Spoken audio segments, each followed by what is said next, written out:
என்ஜிஓவில் வேலை பார்த்துருக்காங்க காளியம்மாளோட. பிஜேபி தலைமை அந்த அம்மாட்ட சொல்லி பேச சொல்லியிருக்காங்க. அந்த அம்மா ஒன்று காவி அம்மாவா எடப்பாடி அம்மாவான்னு தெரியல. என் வீரனு மேலான தமிழ் பெருங்குடி மக்களே, உங்கள் அனைவருக்கும் மேலரசம்பட்டு சண்முகத்தின் பணிவான வணக்கங்கள். அன்பு உறவுகளே, நம்முடைய சேனலை நீங்கள் காண்பது இதுவே முதல் முறையாக இருந்தால் நம்முடைய காணொலியை நீங்கள் தொடர்ந்து காண வேண்டும் என்றால் உடனே சப்ஸ்கிரைப் செய்து கொள்ளுங்கள். தொடர்ந்து நம்முடைய காணொலி பற்றின உங்களுடைய மேலான கருத்துக்களை கருத்துரை பகுதியிலே தவறாமல் பதிவு செய்யுங்கள் அன்பு உறவுகளே. அதே வேளையில் உங்களுடைய மேலரசம்பட்டு சண்முகம் யூடியூப் சேனலின் வளர்ச்சிக்காக தங்களால் இயன்ற பொருளாதார உதவியை போன்பே மூலம் செய்யுமாறு தங்களை அன்போடு கேட்டுக்கொள்கிறேன். வாருங்கள் அன்பு உறவுகளே, காணொலிக்குள் செல்லுவோம். நாம் தமிழர் கட்சியின் காளியம்மாள் பிஜேபியில் இணைந்து விட்டதாக ஒரு தகவல் வெளியாகி இருக்கிறது. இந்த தகவலை நான் சொல்லலைங்க, இங்க சொல்றாரு பாருங்க ஒருத்தர், நீங்களே கேளுங்க. கூட்டணி முடிவுக்கு வராமல் கூட்டணி முடிஞ்சு போச்சு. அவங்க என்ஜிஓவில் வேலை பார்த்துருக்காங்க காளியம்மாளோட. பிஜேபி தலைமை அந்த அம்மாட்ட சொல்லி பேச சொல்லியிருக்காங்க. அந்த அம்மா பேசிகிட்டு இருக்கல, பொறுமையாக இருங்க. அதிமுகவும் பேசிகிட்டு இருக்கு. ஒன்று காவி அம்மாவா எடப்பாடி அம்மாவான்னு தெரில. காளியம்மாளோ நேர்மையான அரசியல்வாதியாக இருக்கணும், சாட்டையை போல சேட்டையெல்லாம் இருக்கக்கூடாது. ஆமாமா, பிசிறு தட்டி விடு. கேட்டீர்களா? இவர் இந்த இந்த புலிகேசி தான் வந்துட்டு, இந்த 23ஆம் புலிகேசி தான் வந்துட்டு இப்படி ஒரு புரளியை வந்துட்டு கிளப்பி விட்டிருக்கிறார். காளியம்மாள் வந்துட்டு பிஜேபியில பேச்சுவார்த்தை நடந்து கொண்டிருப்பதாகவும், பிஜேபியின் பக்கம் செல்லுவதா அல்லது அதிமுகவின் பக்கம் செல்லுவதா என்று காளியம்மாள் அவர்கள் பேச்சுவார்த்தையில் ஈடுபட்டு கொண்டிருப்பதாக சொல்றாரு. ஆனா இது எந்த அளவிற்கு உண்மை அப்படின்றத நம்ம வந்துட்டு வெளியிட முடியாது. ஏன்னா இவர் சொல்றதே பொய்யா உண்மையான்னு நமக்கு தெரியல. காளியம்மாள் வந்துட்டு மிகப்பெரிய ஒரு மன உளைச்சலில் இருக்கிறார் என்பது மட்டும் தெளிவா எல்லாருக்குமே தெரியும். ஏன்னா காளியம்மாள் அவர்களை திமுகவினுடைய ஊடகங்கள் எல்லாமே காளியம்மாள் அவர்களை எந்த அளவிற்கு கேவலப்படுத்தி பேச முடியுமோ அந்த அளவுக்கு கேவலப்படுத்தி பேசிட்டு இருக்கானுங்க. ஏனென்றால் காளியம்மாள் மீது அவ்வளவு பெரிய வன்மத்தை கக்கி கொண்டிருக்கிறது திமுகவினுடைய அடிவருடி ஊடகங்கள். என்ன அவர் ஒரு பெண் என்பதால அப்படி கக்கி கொண்டிருக்கிறார்களா, அல்லது அவர்கள் திமுகவை கடுமையாக மேடைகளில் சாடியதால அவர்களை அப்படி கக்கி கொண்டிருக்கிறார்களா என்பதை விட நாம் தமிழர் கட்சியில் இருக்கின்ற முக்கிய பொறுப்பாளர்களை இந்த கட்சியில் இருந்து வெளியேற்றணும். இது திமுகவினுடைய தலையாய கடமையாக இப்பொழுது இருக்கிறது. ஏனென்றால் திமுகவின் தலைமையில் இருந்து திமுகவினுடைய ஊடகங்களுக்கு, திமுகவினுடைய ஐடி விங்குக்கு கொடுக்கப்பட்டிருக்கின்ற கட்டளை, தமிழ்நாட்டில் பாமகவினுடைய கூட்டணி பலம் பெறக்கூடாது ஒன்று. அடுத்ததாக சீமான் வந்துட்டு இன்று இருக்கின்ற இடத்திலிருந்து இந்த 8 விழுக்காடு வாக்கில் இருந்து இனி 1 விழுக்காடு குறைய வேண்டுமே தவிர 1 விழுக்காடு ஏறக்கூடாது.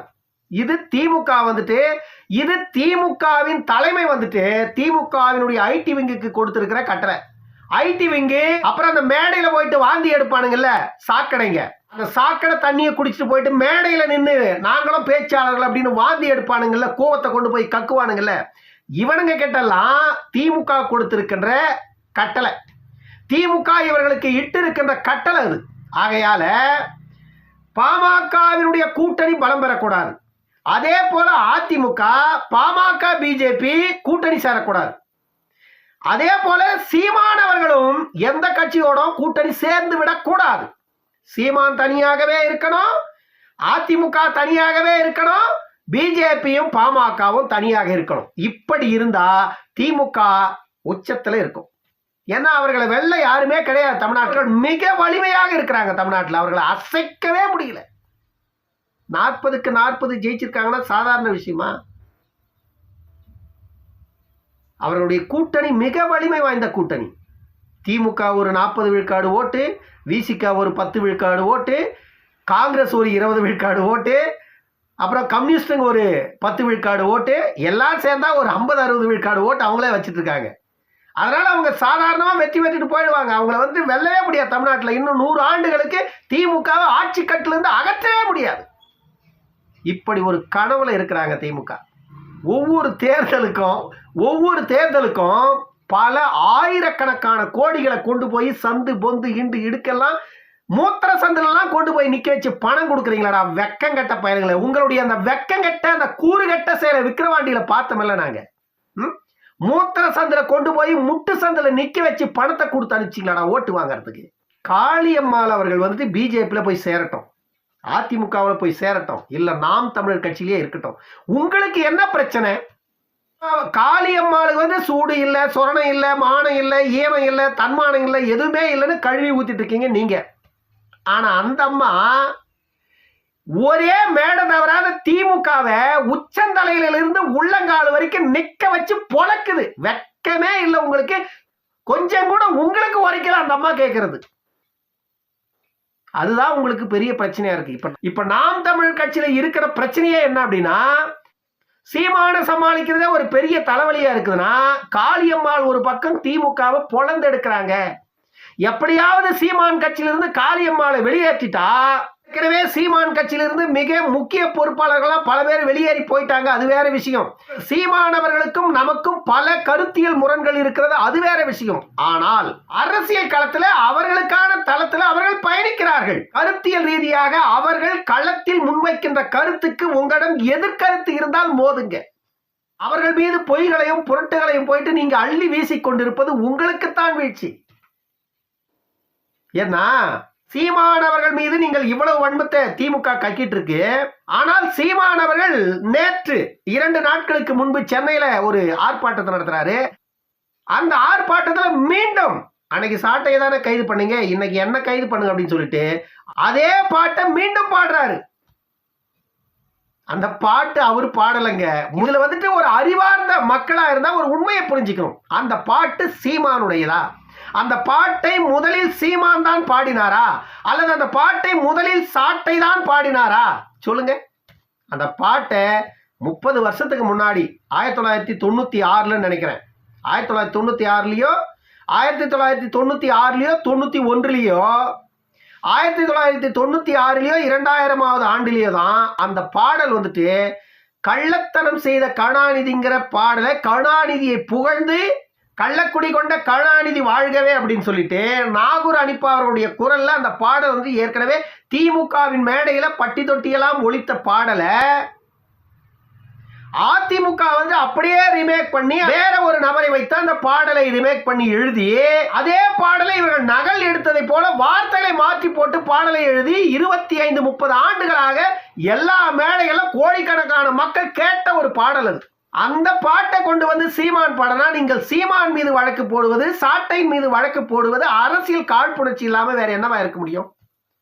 நீங்க உண்மையிலேயே வழக்கு போடணும்னா அதிமுக மேல வழக்கு போடணும். 1996 யார் அந்த பாடலை வெளியிட்டாங்களோ அன்றைக்கே அவர்கள் மீது வழக்கு போட்டிருக்கணும். அன்றைக்கே அந்த பாடலை எழுதியது யாரோ அவர் மீது வழக்கு போட்டிருக்கணும். அந்த பாடலுக்கு இசையமைத்தவர் மீது வழக்கு போட்டிருக்கணும். அந்த பாடலை வெளியிட்டவர் மீது வழக்கு போட்டிருக்கணும். அந்த பாடலை அரசியல் மேடைகளில் பயன்படுத்திய அந்த தலைவர்கள் மீது வழக்கு போட்டிருக்கணும். இதையெல்லாம் திமுக செய்திருந்தா உண்மையிலே திமுகவை விட ஒரு தன்மானம் உள்ள ஒரு கட்சி, ஒரு சுயமரியாதை உள்ள ஒரு இயக்கம் எந்த இயக்கமும் தமிழ்நாட்டில் இருந்திருக்க முடியாது. நம்மளே பாராட்டி இருக்கலாம்.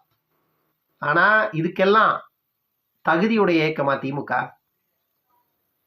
சந்தர்ப்பவாத இயக்கம் திமுக, சூழ்ச்சிவாத இயக்கம் திமுக. இப்ப என்ன நடக்குது? இத்தனை ஆண்டுகளாக லட்சக்கணக்கான கோடிக்கணக்கான மக்கள் கேட்ட ஒரு பாட்டை நேற்று சாட்டை துரைமுருகன் விக்கிரவாண்டி தேர்தலில் பாடிட்டான் அப்படின்னு சொல்லிட்டு சாட்டை துரைமுருகன் மேல ஒரு வழக்கு.